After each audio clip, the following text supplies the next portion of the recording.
هل احنا بنقضي مع بعض وقت كفايه؟ بس لا اديني قولي لي بتخرجني بحبك وما هتحضن بتاعك. تخرجني مش هكدب. احنا في برنامج، قولي كلمتين حلوين في حقك. احنا عايشين مع بعض. اجابه فظيعه. مش لا. احنا كنا لازم نيجي واحنا مخطوبين.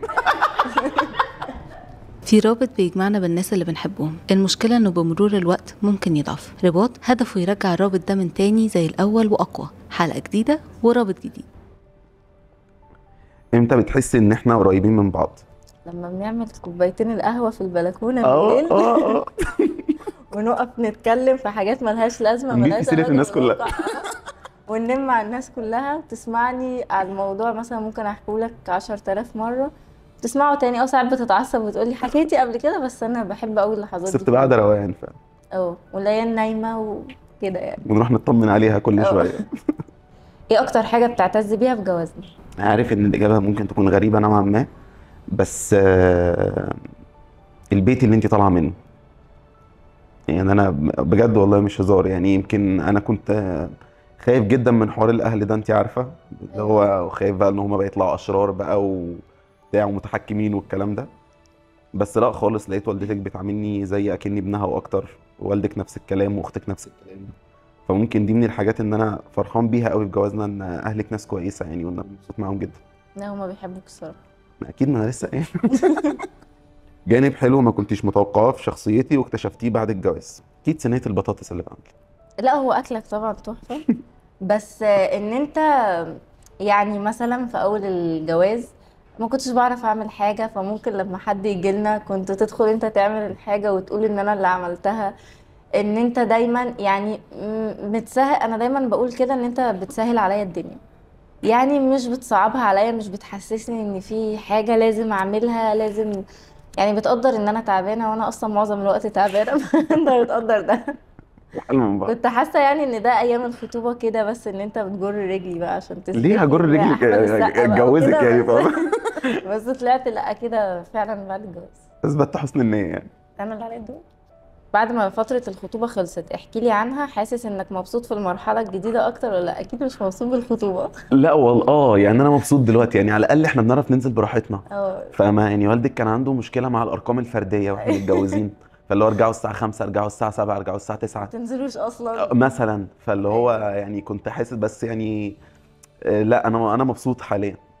في مشاكل بتحصل، في حاجات جديده كل شويه بنكتشفها، الكلام الجميل ده كله، بس يعني الحمد لله يعني ربنا بيسترها واحنا بنحاول نمشي الدنيا مع بعضينا يعني. فلا مبسوط، مش مرحله سيئه خالص يعني. مش عامل حساب ان انت مروح معايا. في الخناقات اللي حصلت ما بيننا، ايه اللي بنعمله صح وايه اللي محتاجين نغيره من وجهة نظرك؟ ان احنا ممكن في خناقه كده تفضل شويه، اللي هي على مراحل، اللي هو انا بفضل ماشيه باصه للسقف ما ببصلكش في البيت، اللي هو انا ماشيه كده وانت قاعد باصص للتلفزيون كده، اللي هو كانك مش اخد بالك، مع انك بتبقى بتقعد تبص لي من فوق لتحت، ببقى شايف كل حاجه. بس يعني ممكن اللي هو ساعات كده بنتكبر ان احنا هنتصالح بسرعه، بس بنتصالح في الاخر يعني، وانا اللي باجي اصالحك عشان انا ان شاء الله اغيرها وابقى اعرف اصالح. بعد كل المصاريف اللي اتصرفت علشان نتجوز، شايف ان جوازنا كان ورثي؟ كان ورثي؟ اكيد اكيد. طبعا طبعا، وبالعكس والله يعني انا ربنا فتحها عليا وكرمني قوي بعد الجواز. وشي حلو يعني وليان. يعني ولما ليان جت برضو ربنا كرمني اكتر، فعشان كده بقول لك لو نجيب عيل كمان بحيث ان ممكن المستوى المادي يكبر اكتر معاهم، تبقى الدنيا تمام يعني، فاهمه اللي هو نزق الدنيا مع بعض، فاهمه ان شاء الله. ان شاء الله.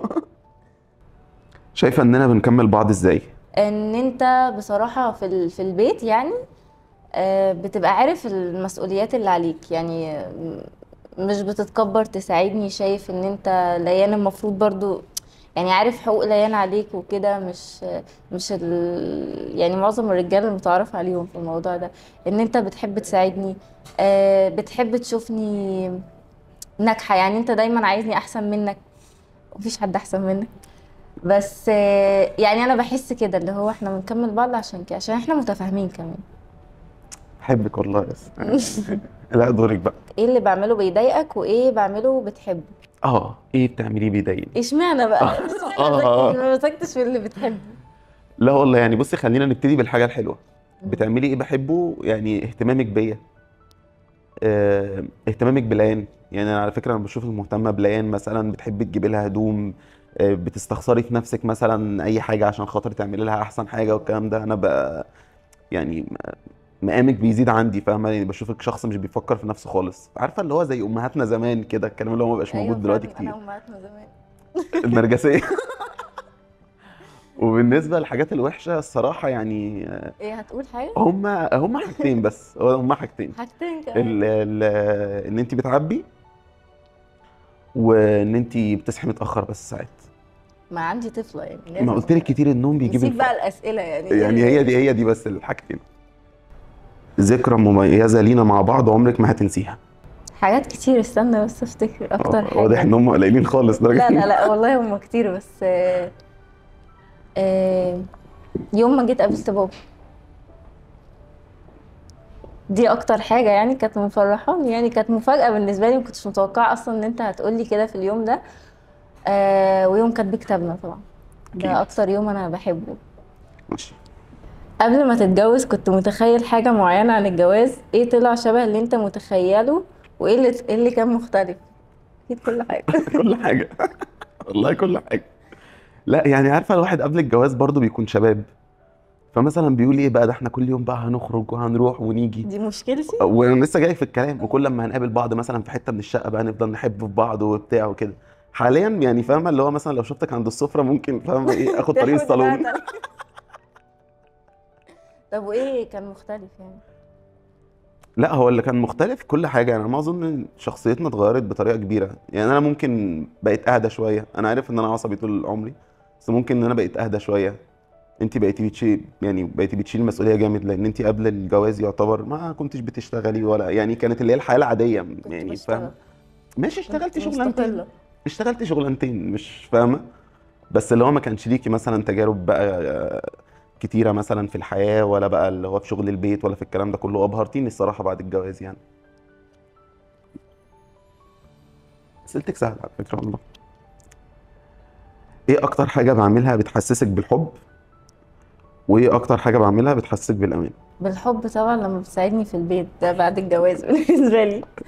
لما مثلا ببقى عايزه انام وليان بتعيط او كده، واتجنن بقى اللحظه اللي بتجيلي، ببقى بصوت في البيت دي، وانت تاخدها مني وتنيمها، مع ان الناس يعني بتظلمني دايما وفاكرين ان انت اللي بتعمل لها لا كل لا لا حاجه، لا انا لا، مركونه على الرف.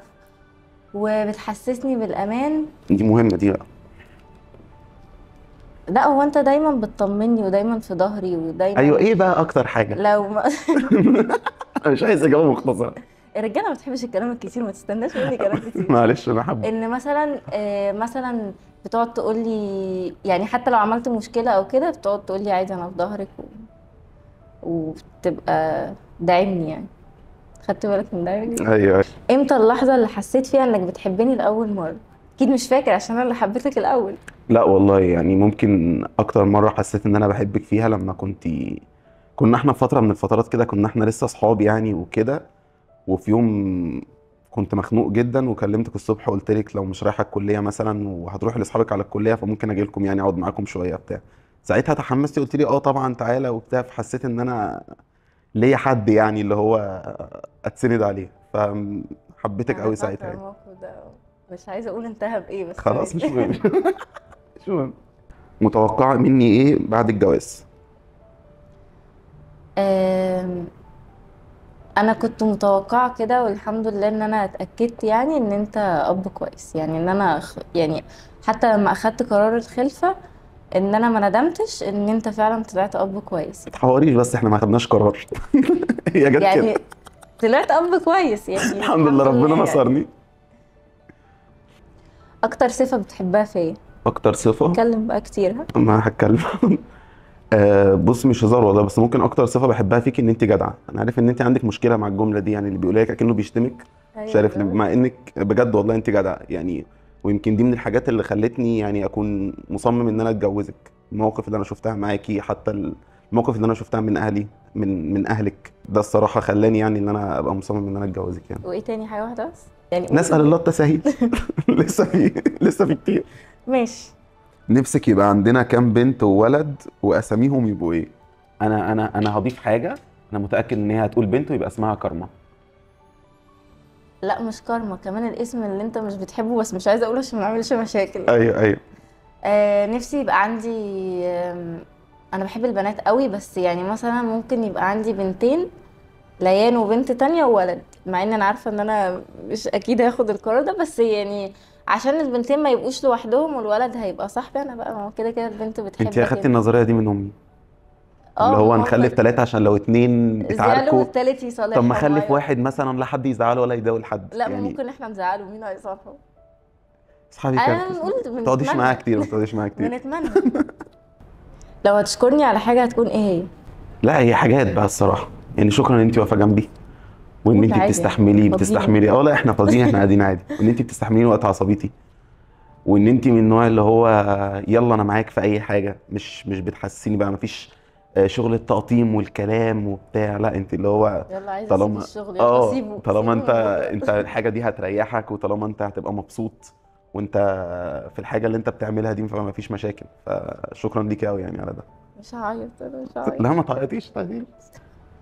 شايفاني متعاون في شغل البيت، ايه نفسك يتغير في الموضوع ده؟ لا انت لو اتكلمتي في دي بالذات.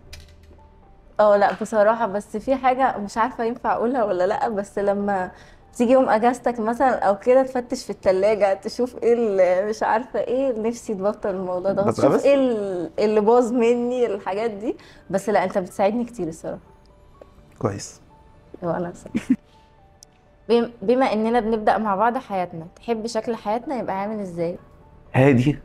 عارفه الحياه الروتينيه بتاعت زمان، انا عارف ان ايوه، هي انا بحب الحياة ايوه، دي. اللي هو مثلا ايه، البيت على الساعه مثلا 12 الظهر بيبقى رايق كده وحلو، ارجع من الشغل على الساعه 2 3 الاقي الاقيان طالعه كده بتقول بابا بتاع، انتي قاعده برضه بتتفرجي على بتلمح ان اصحى بدري. يعني فاهم، انا قلت ارميها لك في الاول الكلام كده يعني، بقى انت قاعده بتتفرجي على مسلسل، عارفه اللي هو الجو العادي يعني، انت مش عايز بتتضايق بهرجه. لما بتفرج على التلفزيون برضه؟ لا ما هو انا ان شاء الله ساعتها هجيب لك انت ليكي تلفزيون يعني، اه عشان انا اعرف اتفرج لوحدي، بس اللي هو يعني حياه عاديه، حياه بسيطه، مش عايز حياه مبهرجه، ولو عربيه بي ام كده تبقى الدنيا عسل يعني، مش لازم دي تبقى بسيطه يعني. ماشي. شايفه ان شغلي اخد كل وقتي وجاي على علاقتنا؟ لا بصراحة، وانت بتعرف تفصل، بس هو مش عارفة عادي اقول كده ولا لا، اللي عارفين انت شغال ايه، بس لا انت دايما شغلك بيبقى مخليك مخنوق ومضغوط، تعبان، ضغطك عالي كده، بس لا يعني بتعرف تفصل، بتيجي بتنرفز شوية، كام خناقة كده بسيطة في البلكونة في لا ده التليفون بس. تسخين يعني، فاهم اللي هو انا ببقى جاي بس لا البيت. يعني بتعرف تفصل، يعني مش بتشيلني. لو عندك مشكلة وكده مش بترضى تشيلني، بالعكس دي حاجة بتضايقني، ان انا ببقى عادي يعني، احكي لي اكيد مش هاخد هدومي وامشي يعني في البيت لا بس يعني ما لهاش لازمه ان انا ارجع اصدعك بمشاكل شغل وبتاع، لا دي في مش حين حاجة ان احنا يعني، ممكن عادي نقعد. بقول لي يعني، مش بتضايق. طبعا. ايه اكتر حاجة بعملها بتحسسك اني بحترمك وبقدرك؟ ان انت دايما بترجعي لي حتى لو في اي حاجه بسيطه، يعني أنا حتى الكلمه دي قلتها قبل كده، ما بحسش في اي وقت ان انت ممكن تصغريني، بحس ان انت دايما بترجعي لي الاول، دايما بتاخدي رايي الاول، بتقدري مثلا زعلي، بتقدري رايي عموما حتى لو الموضوع عادي او يبان عادي لاي حد، بس انت بتحبي تاخدي رايي، فدايما بشوف اللي هو انت دايما مكبراني يعني الصراحه. مع انك ساعات بتتضايق من كده. لا لا لا، وممكن لو الكلام بس كتير مش حاجه متحمسه ان احنا نعملها سوا في المستقبل؟ والله انا عارف اجابه السؤال ده. مسافر. نسافر فين؟ في اي حتة بقى. لا في حته معينه كده انت على طول؟ ان نفسي اروح تركيا. شاء الله. مش نفسي اقول لهم بس ما يضحكوش عليا، نفسي اروح القصر بتاع العشق الممنوع، نفسي اروح ادخل جوه واتصور بقى تخيلي ان انا فيها. اسافر لحد تركيا علشان خاطر اصور قصر كانت ناس بتمثل فيه بس. يعني الناس اللي بتعمل كده احسن مني في ايه؟ ما انا عايزه اروح برضه، هو تقريبا بقى قصر سجاد دلوقتي، بيبيعوا فيه سجاد او كملي حاجه كملي كده. السؤال، كملي السؤال. اكتر صفه نفسك اغيرها؟ عارفه لو ان قلت انت حاجه. بتعبي، ان انت بتعبي يعني، ممكن مثلا لو انت، انا اعمل معاكي لا ليه موقف. مش حصل مشكله عاتبتك بعديها بيومين؟ ما هي دي الفكره ما الاول وبعدين كنت ما لا بتكلمش انت برضه. انت غير المشكله دي، انت من النوع اللي هو انا هعمل دلوقتي مثلا معاكي حاجه فانت هتعديها، فانا كاي انسان طبيعي هفتكر ان انت الموضوع ده مفيش مشاكل معاكي فيه، فاتاريكي لا بقى بتحبي تعبيه، لا فيفضل ازاي، الموضوع يتراكم نتكلم في يتراكم، الموضوع شهرين وتروحي 3. منفجره بقى على حاجه ملهاش علاقه بالموضوع، مثلا الشاي ناقص سكر، الدش قطع، كرامتي بتوجعني، بحس ان انا ما ينفعش على ابقى الاقل كده. اقفشي على حاجه يعني تبقى ليها علاقه بالموضوع جواه عشان نبقى في نفس المشكله، فاهم؟ بس يعني هحاول. ممكن هي دي النقطه الصراحه ان هحاول انا اغير ان شاء الله احنا عايشين نحاول يعني. لو عجبتكم الحلقة ما تنسوش تعملوا لايك وشير وسبسكرايب، ولو حابين تلعبوا اللعبة مع الناس القريبين ليكم تقدروا تطلبوها دلوقتي من رسائل الانستجرام أو الفيسبوك أو التيك توك وتوصل لكم لحد البيت. ما تنسوش تحكوا لنا في الكومنتات عن 2 علاقتهم حقيقية ويونيك وعايزينهم يطلعوا معانا في البرنامج. نشوفكم الحلقة الجاية ورابط جديد. يلا يا جدعان، جدعان اسالوني في مسلسلات قفشات يا جدعان. انا ما بحبش اتكلم والله العظيم 3 من اول ما ارتبطنا لحد دلوقتي ما اتكلمناش ساعتين مع بعض على الموبايل. عارف لو جمعنا كله